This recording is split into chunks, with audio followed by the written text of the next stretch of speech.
Ce qui s'est passé à la Knesset, ce n'est plus juste une décision politique de plus. Ça ressemble à un moment où quelque chose bascule et où plus personne ne fait semblant. Lundi 30 mars, une ligne a été franchie sans détour. Une loi a été adoptée pour ouvrir la voie à la peine de mort.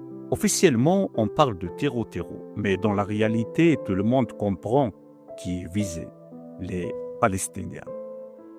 Concrètement, ça veut dire que des tribunaux civils comme militaires pourront prononcer des condamnations à mort.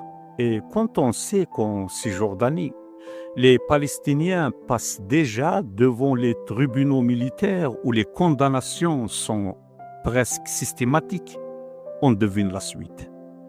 Il y a aussi ce point qui fait froid dans le dos. 90 jours pour exécuter. Pas de grâce, très peu de recours.